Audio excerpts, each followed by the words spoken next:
All right, I think we're ready to begin.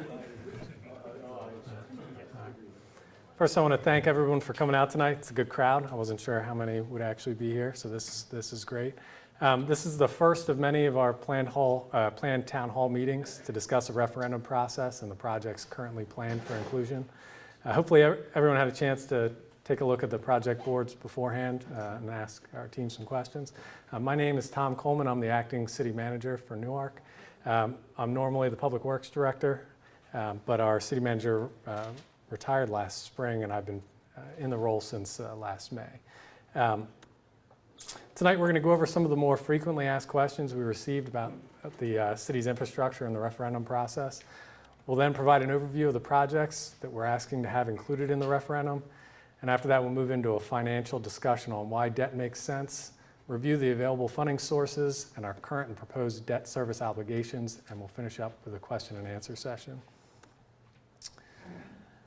So I brought along some assistants this evening, so you don't have to listen to me talk the whole time.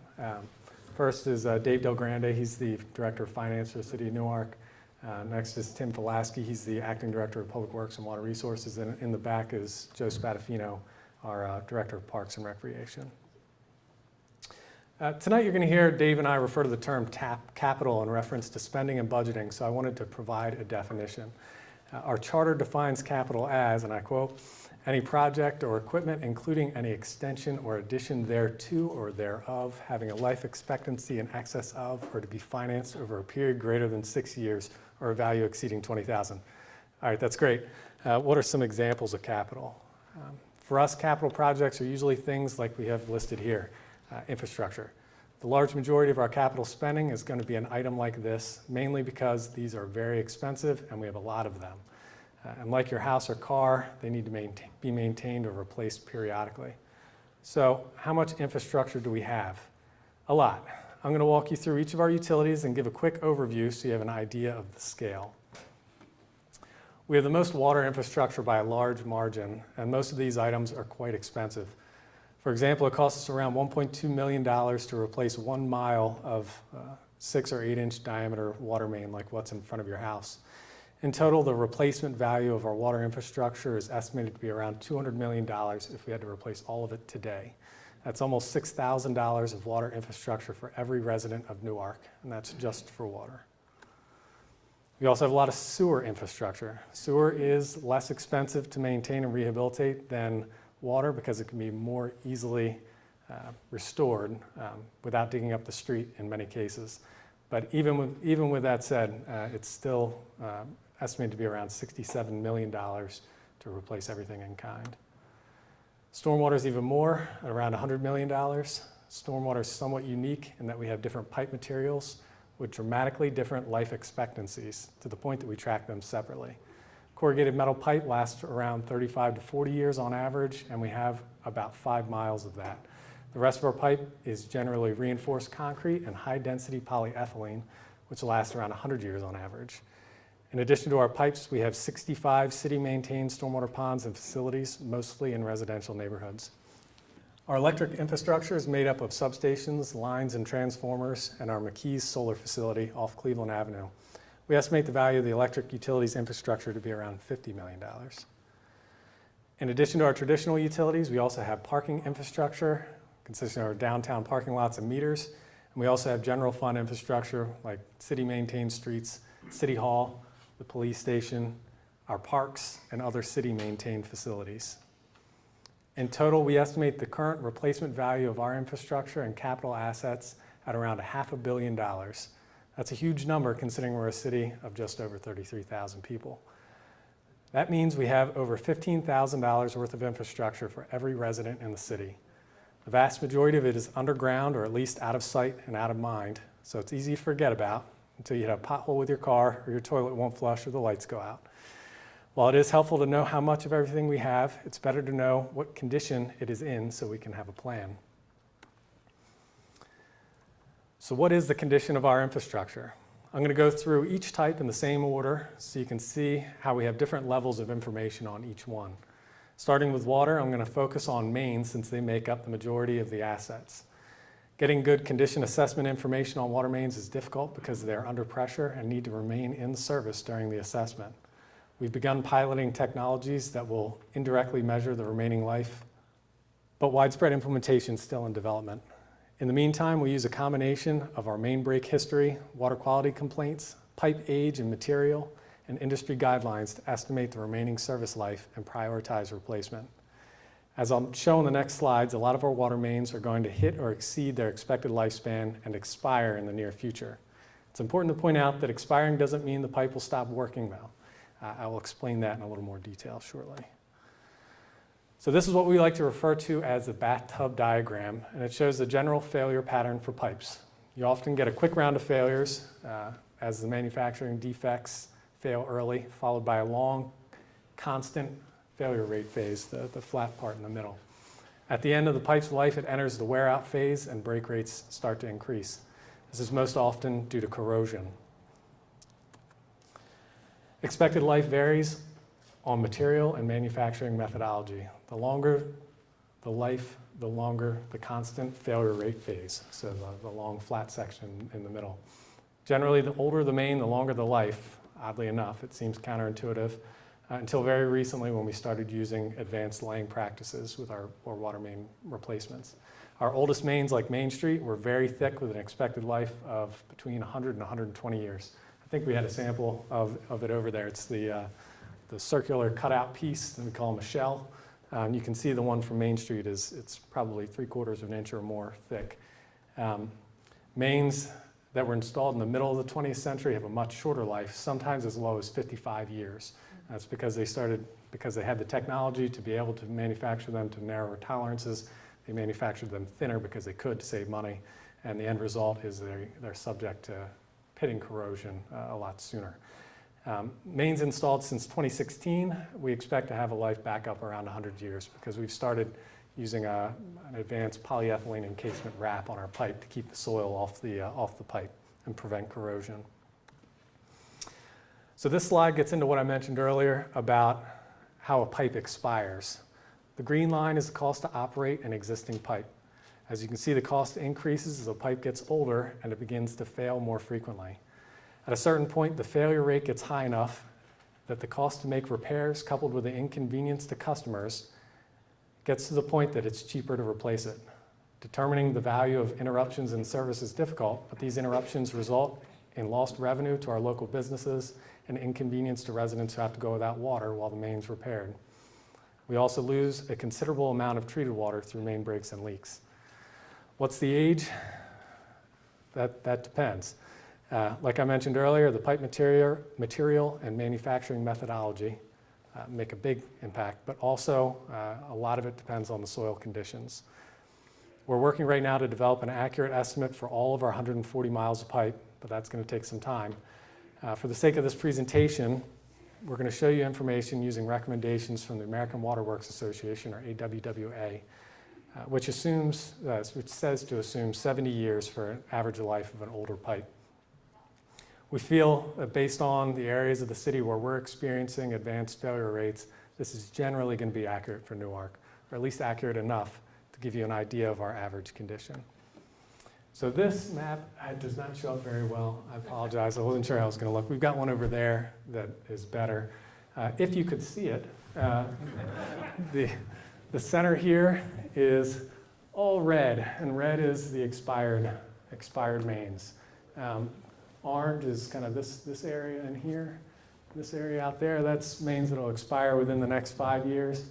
The yellow lines, probably the only ones you can see from your seat, are 5 to 10 years.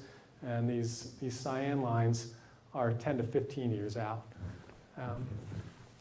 Now, there's some mains in there that are listed as expired, like Main Street, that likely do have some service life left, despite being, believe it or not, over 100 years old. There are also some mains that are shown with remaining life that are likely already into the expired category. Because of that, try not to focus on the specific locations and instead more on the magnitude of each category. So hopefully you can see this one better. Yes. So these are the totals for how much of our infrastructure is in each of these categories. So you can see in the expired category, we have 15 miles currently, and that equates to 12% of our treated water distribution system. That's 130 miles. Within the next 0 to 5 years, another 12 miles, 5 to 10 years, 9 miles, and then 10 to 15 years is a huge jump when most of that neighborhoods out in Nottingham, the Oaklands were constructed kind of all at the same time. So, like I said, today there's only 15 miles, but within the next 15 years, if we don't do anything, it will be up to 74 miles, absent increased efforts on our part or continued effort to replace mains. That's 57% of the system. It'll be 59 miles even if we hit our current target of replacing 1 mile every year. That's 42% of the system. And this doesn't count our raw water pipes that carry untreated water to our treatment plants and is in a similar condition. So what does this mean for Newark? So this is a chart of our water main breaks per year going back as far as we have records, which is 1977. You can see there's a fairly defined direction, and it's up. Even almost looks like it's accelerating a little towards the end. So we should plan to have more water main breaks and interruptions in service in the future.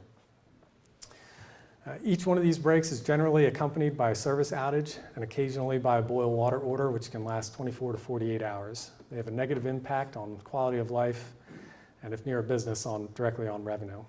Like I said earlier, the pipes don't stop working, they just stop working well. So moving on from water mains, starting in 2011, the city began increasing water rates from the, I would say, artificially low rate that was in place prior. This allowed for a capital project initiative where we really started ramping up our maintenance efforts. While water mains make up the majority of water infrastructure, our other water facilities have a much shorter life, so they punch above their weight from a budget perspective. We've been busy over the last 7 years, and we've completed over $17 million in water fund capital projects. We also have 2 water treatment plant projects that are currently underway or we expect to be completed within the next 12 months. The first is replacing our existing pH adjustment system at South Wellfield with a more effective and lower maintenance system. The second is a project to convert from chlorine gas to a liquid system similar to what we have at South Wellfield. It's much safer and will give us consistency across our plants.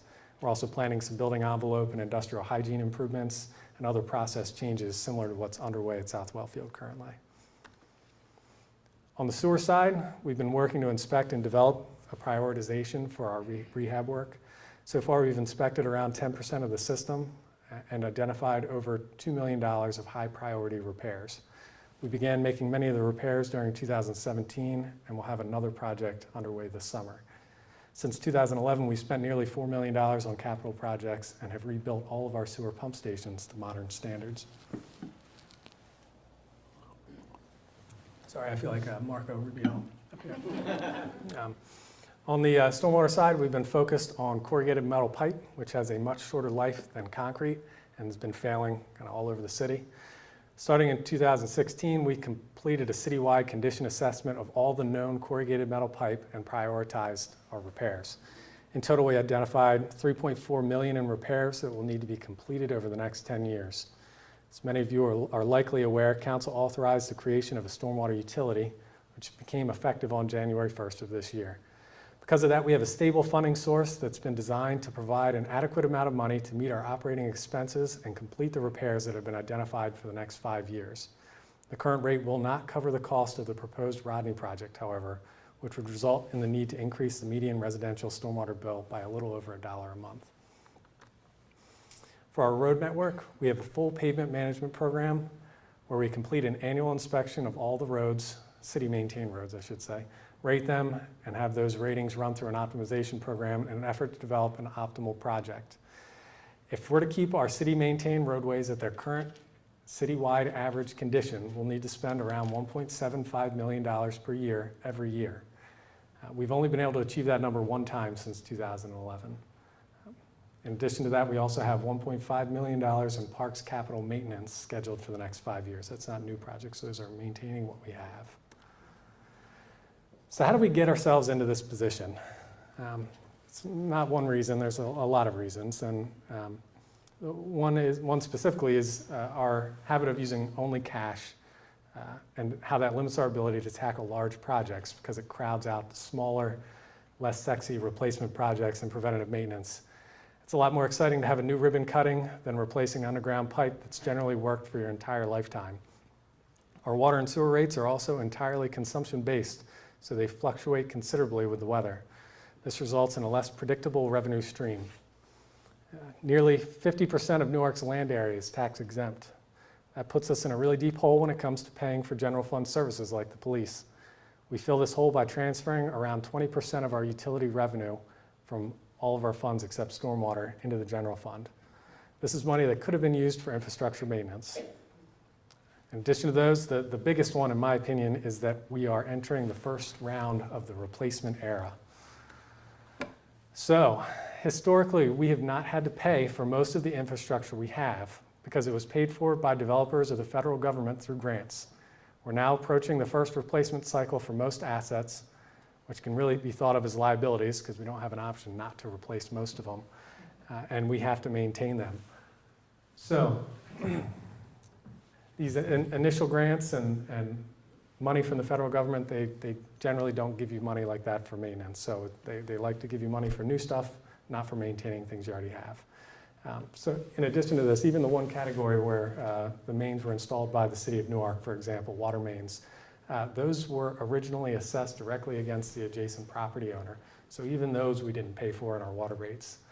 Because of this, our rate and tax structure has never had to pay for most of this infrastructure. And our revenue demands are going to increase significantly over the next 20 years as things age out and need to be repaired or replaced.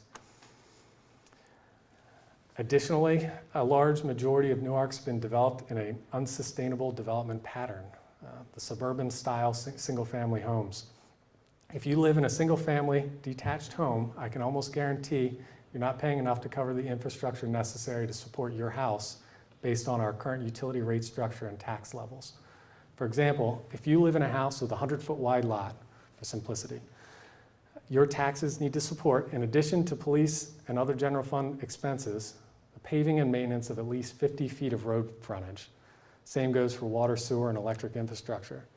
Using our current cost for water main replacement, 50 feet of water main costs over $11,000 to replace.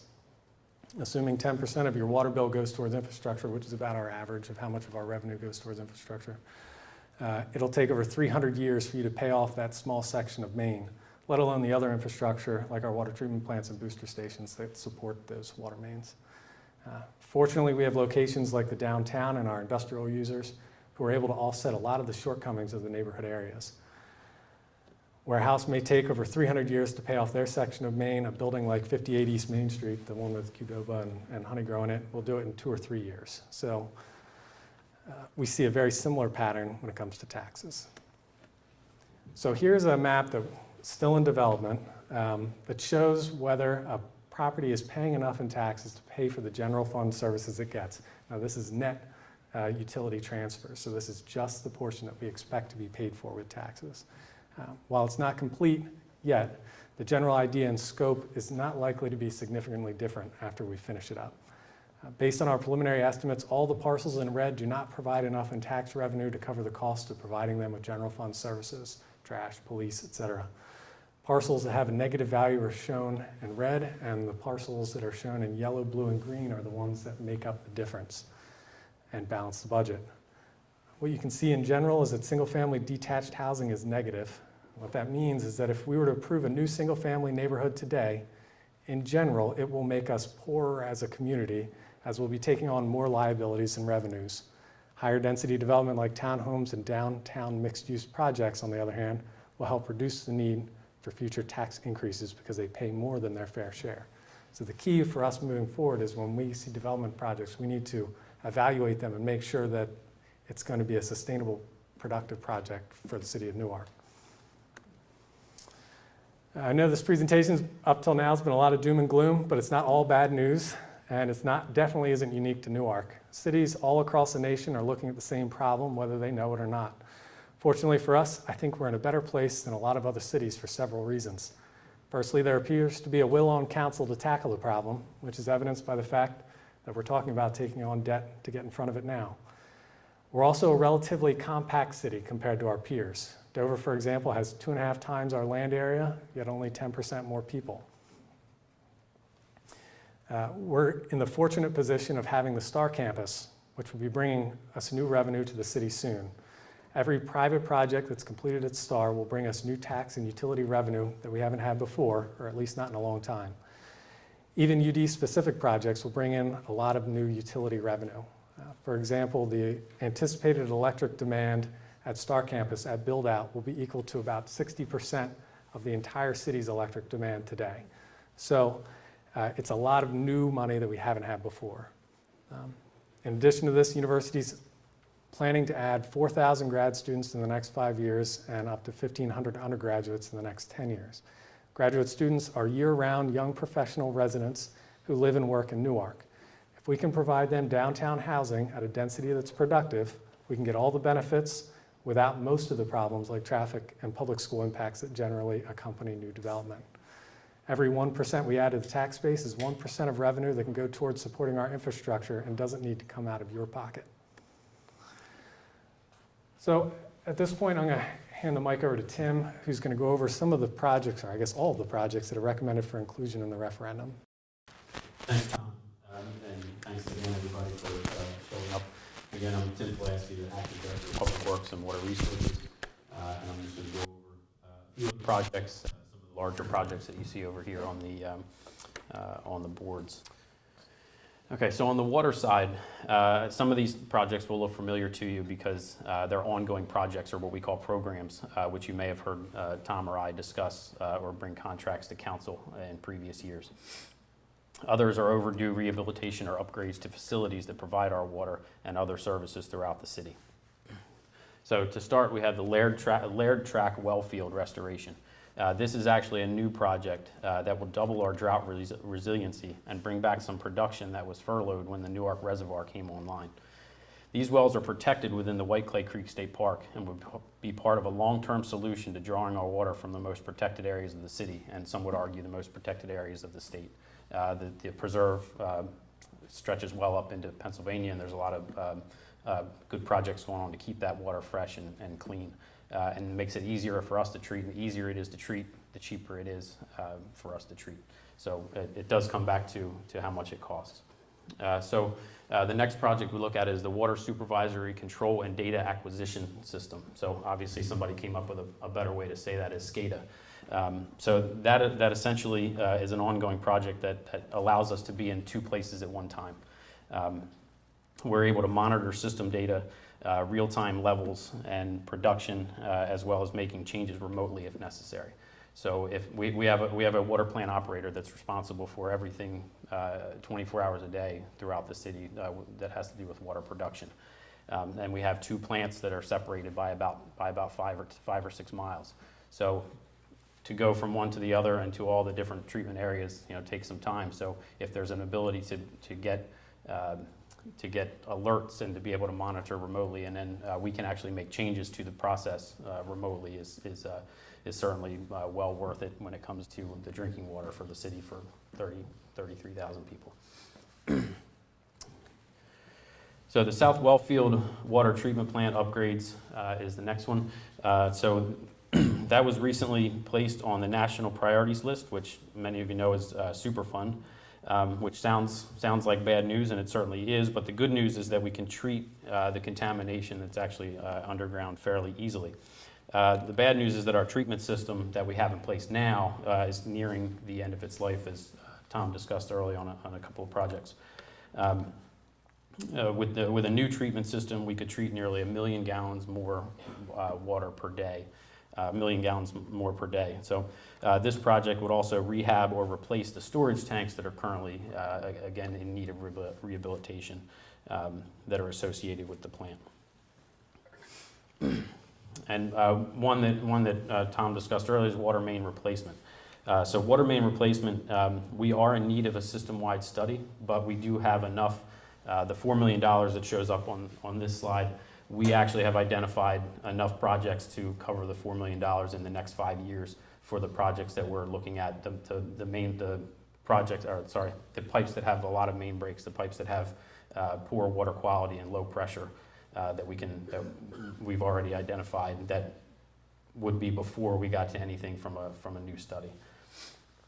And the water tank rehabilitation project is basically all of our water storage tanks. Many of you know there's a storage tank at Windy Hills that you can see that was recently painted.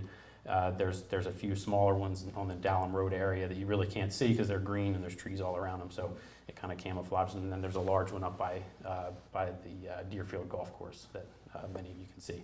So the rehabilitation essentially cleans them, puts a new coat of paint on them, or in some cases we actually are looking at demoing them and building a new structure that suits our needs better and may even end up being cheaper than the rehabilitation. So on the sewer side, there's a sanitary sewer study and rehabilitation. So we don't know what's underground until we actually look at it. So that's where the study part of that comes in. We look at we actually do closed circuit television of all our sewer mains. So far, we've done about 10% of our 65 miles of sewer main, and we are looking at about $2.5 million worth of work just identified through that. So we need to do the rest of the 90%, and there's going to be untold many millions after we get done with the full inspection. But we do about 5 to 10% a year. That's what our goal is, to do 5 to 10% inspections per year. Another project on the stormwater side, and this is the only project that we're looking at on the stormwater side for debt financing, and many of you have heard me talk about it. I know some familiar faces in the crowd have heard me speak about the Rodney Regional Stormwater Pond and Park. This is essentially a purchase of the land where the Rodney dorms were from the University of Delaware and converting it to a stormwater pond and a beautiful park to go along with it. This would help with not only upstream and downstream drainage, but drainage well downstream and potentially even affecting all the way down to Silverbrook on the south side of Route 4. Excuse me. So now we'll look at the general fund projects that are proposed for inclusion. So the general fund is essentially, as Tom mentioned, this is your tax money. So the tax money goes for general fund purposes, and the balance is made up of transfers from the utility funds. So the ADA transition plan, many of you have seen maybe in some of your neighborhoods. Every year we select between 30 and 50 handicap ramps to remove and reinstall according to Americans with Disability Act specifications. Since we have about 1,350 handicap ramps within the city, and we are down to, I believe, about 350 to 400 that are left that need to be either replaced or actually we've identified some areas where we need them that we don't have them. So there's about 350 left. It's about 10 more years, I think, is what we're looking at till we get to the end. And it is a federal program, so at the end we may start all over again if it's not up to specifications. But we have a current plan, and we're working to get to the end. Some of the hard surface improvements are parking lots and trails. We have very popular trails. The top 2 trails in the state for usage are the Pomeroy and Hall Trail. And Joe would be happy to talk to you after the presentation about some of these projects. But we want to maintain what we have, because what we have is very well used. So we want to continue with that good progress. The truck lift system improvements, that's actually at our field operations complex. We have very large trucks, and we have our own mechanics and our own garage. Throughout the years, since this is a general fund item, it just gets pushed and pushed and pushed because it's one of the smaller projects. So we hope to get that completed. Each year we have it inspected, and each year the inspector tells us that it's probably not going to last that much longer. So it's one of those. It's a safety item. So. Another safety item is the rear concrete deck and stairs. That's at our City Hall. We currently have a loading dock at City Hall with no way to access if you're not of if you have any type of handicap. So we want to redo that with the to have ADA compliant stairs and deck.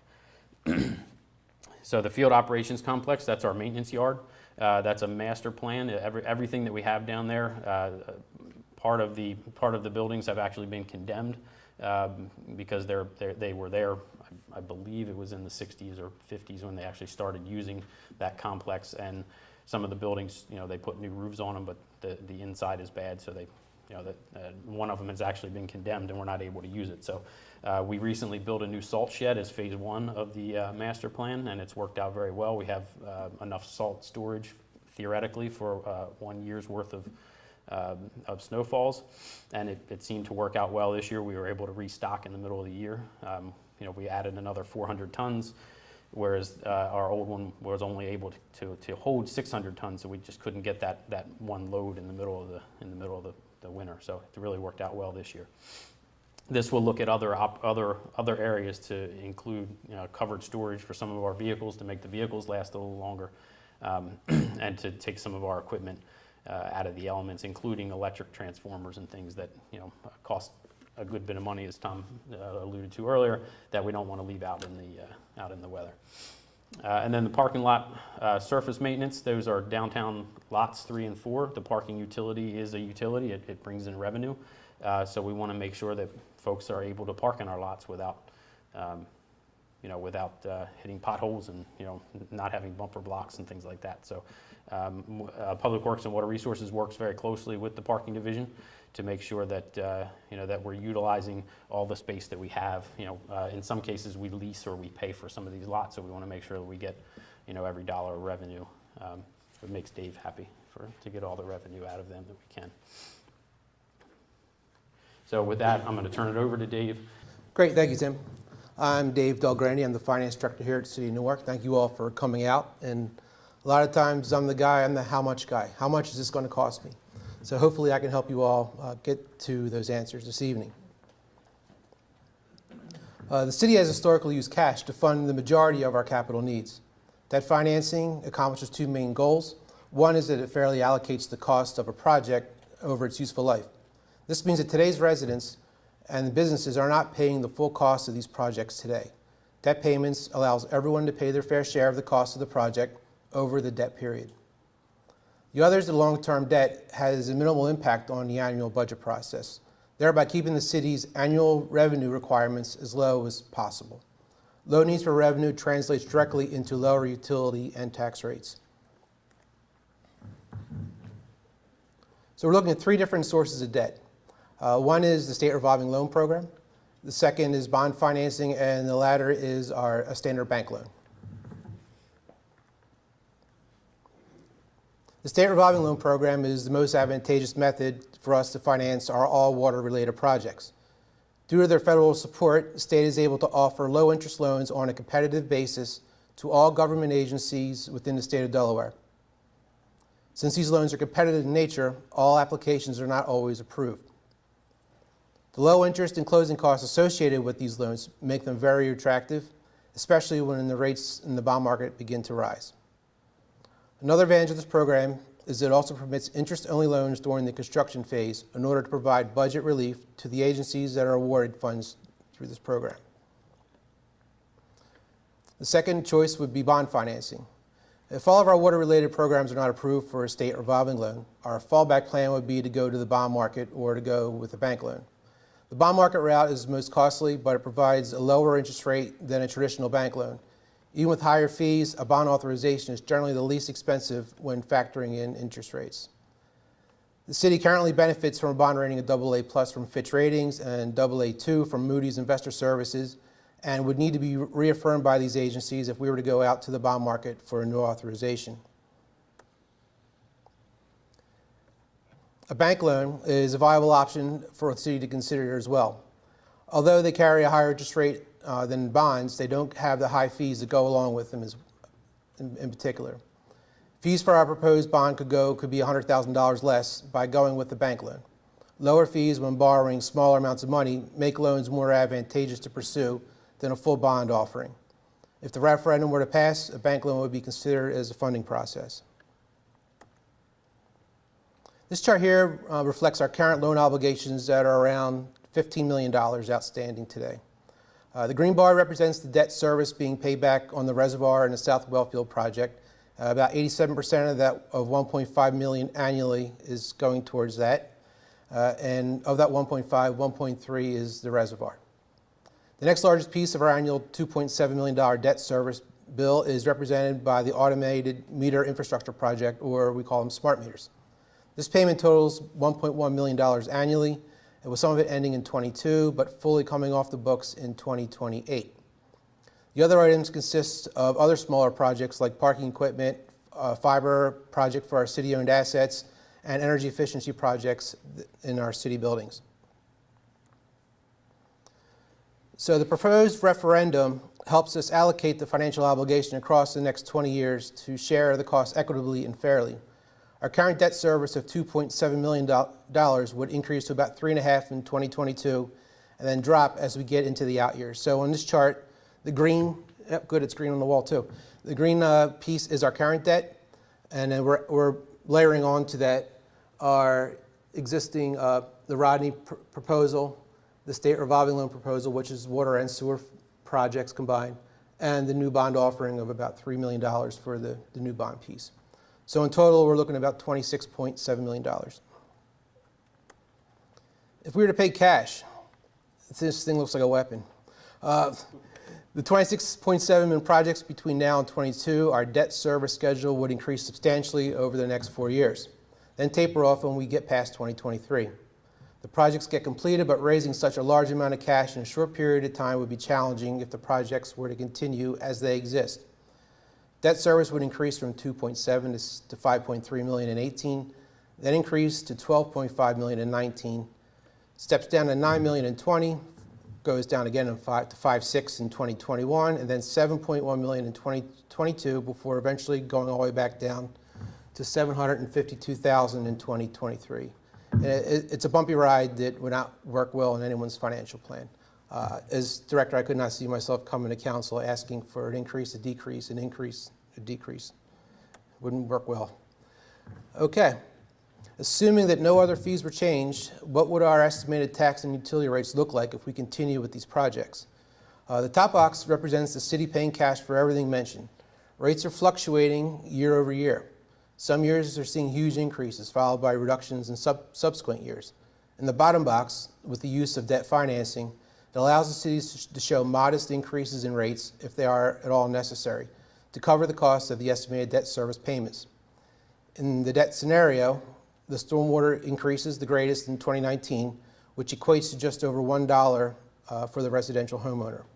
All the other rates see increases between 1 and 2.6%. So you can see the bottom, using debt, it's more of a gradual approach, not really felt too hard. Going up to the top where we're paying through cash, raising almost $27 million over a 4-year window is a very difficult thing to do between all of our utilities and the tax rates. So how much does that equate to in dollars? If we were to estimate a monthly impact based on the 2019 projections, the average resident would need to see their overall bill to the city increase by $2.70 per month if we were to use the debt service model, which is an overall increase of 1% on their monthly bill.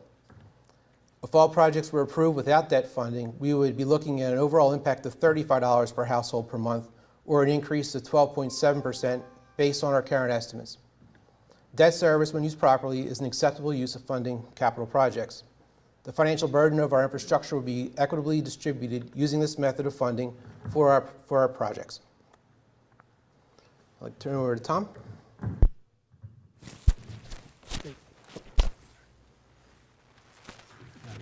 Thanks, Dave. So what's the process from here? In Newark, the referendum process is strictly spelled out in section 407.2 of the city's charter. In order to meet the charter requirements, we developed this timeline, assuming council wants to continue with the process.